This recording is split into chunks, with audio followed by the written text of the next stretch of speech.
You're listening to The View from Up Here, an equipping podcast by Viewpoint Leadership and Development. Our vision is to cultivate a change in the way the world views leadership and development. And our mission is to foster better leaders through a modern approach while developing individuals into their true selves. My name's Brad Walbridge, your host for our time together. And joining me in our conversations is our president and founder, Josh Trout, and our COO, Joel Archeri. I want to welcome you back to The View from Up Here. Brad with you, joined by Joel and joined by Josh. Good to be with you guys. You know, one of the things that I wanted to do in an episode with just the three of us is I wanted to unpack, we've kind of done it a little bit in some of our episodes, but I wanted to unpack this idea of the relational leader, the professional leader. There's an intersection there where we want to have that connection and that relationship with people that we are leading, but then we also have to recognize the professional boundaries that might be in place and vulnerabilities that we aren't necessarily able to have.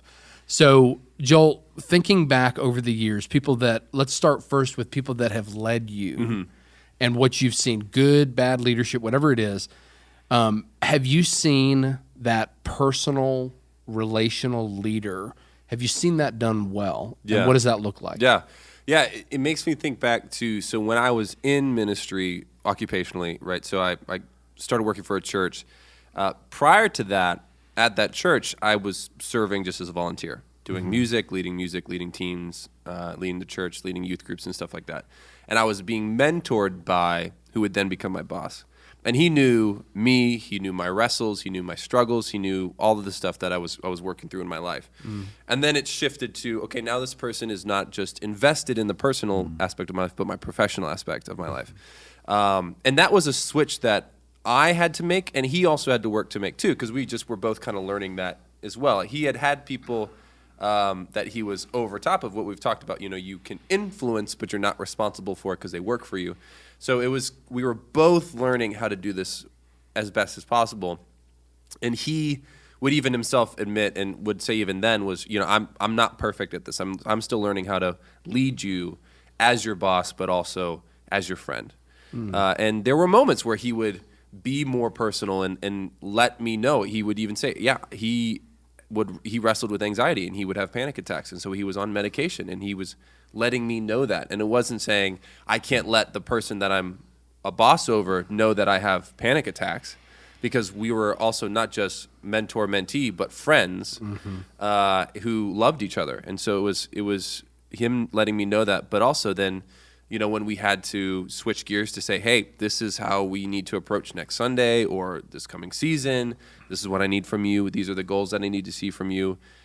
It wasn't like, well, hey, you just told me you have panic attacks, so I don't have respect for you anymore. It was because he had built that relational aspect of mentoring me, but then also letting me know his life, but not too much, right, to where I would lose respect. Because if you know everyone else, if you know every fault of the person who's over top of you in any way, it does become a little bit of like, where is the line of, I'm learning, I need you to give me more from that your side, and where's the, okay, we're just kind of at the same level of people. And so I think he walked that line well as his first time, and I've kind of used that model a lot in my life. Of there's an element of, we've said this before, we're all humans just as much as everyone else that we're leading, right? So we can't act like we are less human, you know, in the sense of we're less fallen, we're less impacted by things in our life than the people that we lead. But we also have to have moments where we can switch gears, and we need to better prepare the people we lead to do that. And I think he did that really well. And so I've tried to emulate that. What would you say is different about you taking what he demonstrated to you, but then you kind of put your own spin onto it? Yeah. What if somebody who you are leading or that you've led would have that same conversation with me about what they've seen in you and experienced through you, what would they say is a little bit different about your style? I think, and so, you know, I'm going to see it as humbly as possible. Is, you know, when I tried it before, I also messed up. And, you know, that's part of the reasons why I've had issues in my life. Is I typically go 100% for something, and oftentimes will fall. But then I learn and I go, okay, that's not the way to do it, right? And so at first I tried to go full into my spin, but it was too much. It was too, I am blunt. I can sometimes be brash. I can be a little too like, all right, here it is. Like, let's just get to it, right? And not have the empathy that he had when he was leading me. And so I learned that to say, okay, I need to pull more from what he taught me, because I am someone who's empathetic. And I can't just be known as someone who, although is kind, people know that I'm not being mean, I get things done. Yeah, okay, but eventually someone's going to take it wrong, and that's all it takes, is one person to take it really wrong, and then it's it, right? And then now you're known as that person. Yeah. And so nowadays, I try to always show people that as serious as I'll take life and the work that we do, I never take it completely seriously, because at the end of the day, there's always something else that matters more than what we're doing, which is our relationship with the Lord, which is our relationship with people. It's not the business. The business isn't the most important thing in our lives. And because I've showed people that, they always have that in the back of their minds, to where if I ever have a moment where I'm too hard, I have built that relationship capital to where they know, okay, yeah, it's not that. He's not a mean person. Yeah. Josh, when you think back over your years, I'm going to take it kind of the opposite end of it, and you think back about people that have led you that it's been too professional, it's been too cold, maybe. That's never happened before. What that's been like for you, where you have found yourself saying, "I wish they were more personal," not filleting themselves open, but I wish they were more personal in understanding me and maybe being vulnerable with me as we do this together. Yeah, absolutely. I can think back just within the last so many years that I had a leader that when I first got into my role as an executive for the very first time, that I was looking to be a mentor, right, to me, that I knew that I was young and I had a lot to learn. And I was excited to get in this new role. I was nervous. I was scared, obviously, being vulnerable. I was extremely scared because I wanted to do it right and I wanted to do it well. But I knew that I didn't know everything and I needed someone to help walk me through that. And at that time, I had a leader that I was counting on to be that. And I even verbalized that to him. And unfortunately, we just did not align with what leadership looked like. He was very old school on the way he did things. Not saying there's not reasons to his why he was like that, but just completely against who I am and what I am. And instead of helping me and mentoring me and helping to mold me in the right way, he justified my thoughts of that type of leadership as being wrong and not beneficial to others, right? So for an example, I was told that, do not have connections with your employees. Do not let them have a say. Do not listen to them. And I'm sure that maybe there's some of that came from being burnt in the past, but that was just completely wrong in my eyes. So I felt like at that time, where it was such a vital time in my life and my career that I wanted to learn and be mentored by somebody, it wasn't there for me. And I had to unfortunately go and unpack things myself and had to try things and fail and learn from my own failures to make myself better. So that played a huge role in making things hard for me, but also in the long run, right? We talk about seasons. That season I'm out of now, I realized it also helped me how not to be like him. Yeah. If that makes sense. So as you lead people now, how has that fueled the way and shaped the way that you lead people now? 100%. I mean, it really did. It is about being truthful and honest with everybody. I'm not saying you have to lay out all your junk, right? There's a lot of stuff that we all have, and you have to have that level of professionalism, and you got to be careful in what you say and what you do. But I have learned that vulnerability is so vital to successful leadership.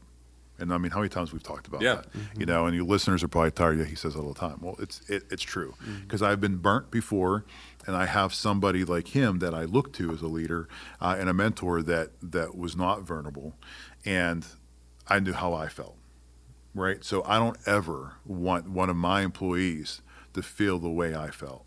So I have made it a priority of mine to do the complete opposite of what he showed me. Yeah. And to be an open book to a certain extent, to my employees, asking that for in return by them, so we can truly understand one another and what makes us tick, what's our why, and then together, not me telling them what they're going to do, but together come up with a game plan that's going to be best for them, best for me, but ultimately best for the organization. Does that make sense? Absolutely. No, so as we say all that, Joel, thinking back to who's influenced you and how you lead now, what is the risk that you have to be willing to take as a leader to take those steps and to implement that kind of more relational leadership, and while also being professional the ways that you need to be? Yeah. What's the risk that you need to be willing to take? Well, the second something leaves your mouth, the second you act in any way in a relational aspect in that context, so one-on-one, one-on-many, once something leaves you, you are now unable to control it, right? Because it's no longer you that's saying it, right? So it leaves your office and enters theirs, and it's now up to them to do with it, right? And so that's the hardest part, is because it takes not only all the intention, right, we've talked about with many of the guests that we've had on this podcast, all the intention to think through, okay, planning, what am I going to do? How am I going to say it? How to think of the context, think of the people. All right, go. You say it. Now it could literally crash and burn because of them. Not because of anything you did. You did all the right things. You did the relational thing. You did the balance of personal and professional perfectly, as best as you could in the right context. And it just crashed because they did not like it. Or they let's say it's not the leader that was a bad leader who says what you're doing is wrong. It's someone underneath, which you have a lot. We've talked about with the people on the podcast. A lot of these generations are like, I could do it better, or I don't like that way. And you just say, okay, well, that didn't go the way I thought it was going to go, and that's a great point. But you have to then continue to do what you can to, as so if we're going to go to Scripture, Romans says, live at peace as much as it depends on you with everyone you interact with. So it means when it comes back into your office, you then have to interpret it, respond to it as best as possible that lives in a way that's peaceable with them. And I think that's the hardest part, is because you send something out and you hope it goes well. And if it doesn't go well, it's not like, okay, you can just write it off and be done. You still have to then take it back and then respond well and keep going. And it's like this ping pong tennis match of you send a great thing to them and they give you the worst return, and you're like, I still have to keep it in bounds. Okay, great. And I think that's one of the hardest parts about being a leader, is that's how it can get exhausting. Is you send a great serve, it's in bounds, it's perfect, and they send the worst return, and you're like, great, well, I still have to keep it in bounds. Like, you're not allowed to let their return go out of bounds. Yeah. You got to run the other side of the net and catch your own shot, right? Yeah. So you take the risk, you speak, those words come back, unfortunately, to haunt you. Josh, how do you not get bitter and think, all right, well, I can't do that ever again? How do you not just put the wall up? In full transparency, Yeah. right after it happens, you do put a wall up for about 30 seconds. Okay. You are bitter for about 30 seconds. Well, And sure. guess what? As leaders, that's okay. But that should be in private. That should be by yourself, right? Or talking to your mentor. Right. And then you need to let it go, right? Because you're not going to please everybody. You're not going to do the right thing all the time. And there are things that even when it's coming from a good place, it's going to backfire on you, right? Once you get over yourself, right, because we all going to be there, you need to take a look at the situation at hand, and you have to strategize, how am I now going to navigate this, right? Yeah. Because, again, in that first 30 seconds, you've made it about you. Again, that is okay. We all have to have our moments where we got to cry, be mad. I've thrown an orange before in my office. Not proud of that, right? Orange? Those of you that are listening know that. They're all laughing, I'm sure, at this point. That was an Why an inside orange? joke. That's what I had in my hand Apples, at the time. if that's what's break sitting with more there. I satisfaction, had an though. orange in my hand at the time. It and could- it- Orange it just is gets- not one of my proudful Sorry. moments. But anyways. No, the orange could be appealing. Wow. You Yeah. are funnier with a beard. You are funnier with a beard. I appreciate that. But Not no, really. it's, you have that selfishness at that moment, but then now you have to remember that, okay, now it is again not about me, and that I have to take a look at who I affected, even though it was not necessarily on purpose. Right. And understand their why on that, and now I got to make the change myself to adapt to work through that with that particular person or persons. Does that make sense? Yeah, it does. And I think one of the things that you mentioned, the mentor piece, is something that we seem to come back and lightly touch on.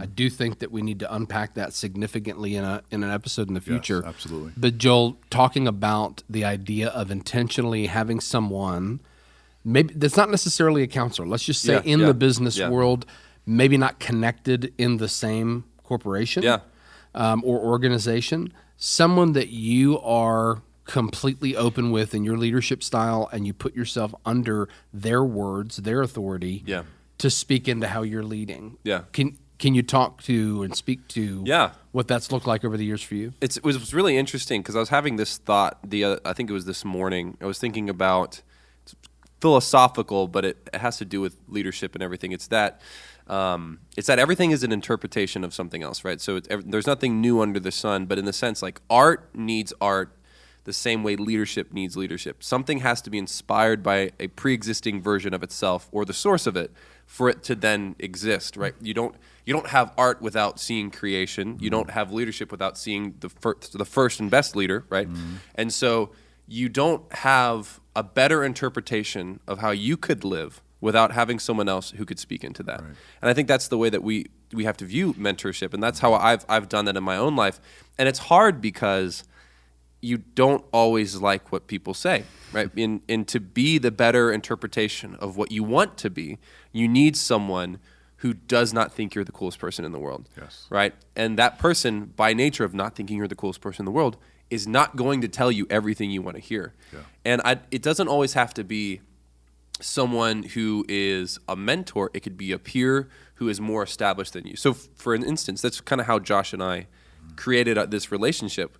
I saw him as someone who is way further along in the career that I want to be in, not necessarily healthcare, but as a leader. And I would just say things to him, and he would affirm what I was saying, but also give me pushback. And I was like, that's what I need. And if you don't have that, I don't think you get inspired to lead better, right? Because if you're only told by a poor leader that what you're doing is terrible, you're not inspired. It's the same thing with as a musician. As a songwriter myself, I don't write better songs when I put them, like, if you were just like the only critic and every time I give you a song, you're like, this is the worst. I'm never going to be inspired to write a song. Also, if everything I told you, presented you said was the best thing you've ever heard, then I would never write a really great song, because I would write a good song and you'd say, this is perfect. Right. And I would never want to get better. Right. And so having someone who you can go to who says, great, not great, you have to have that, regardless of industry, regardless of age. But find someone who is older, who is more established in what you want to do or who you want to be, so that you can become a better interpretation. Because that's a good leader. We've talked about it. Good leaders want you to be better than them. Yeah. And so that's what it means to be a better interpretation of that person, of that leadership. And can I add something real quick? Yeah. And I think that this is not something that's just recommended. You have to do this. Yeah, if you it's a critical. Yeah, if you want to be a good leader, right, and if it's truly about others and not about yourself, I think that's one big piece. Well, it's right? like songwriting's the same. Yeah, you got it. If you want to be the best, this is not an option. You have to have these moments. You have to have these people in your life that kind of put you in your place at times. You know, like you said, because you're not going to grow if you do not have. It's just not going to happen.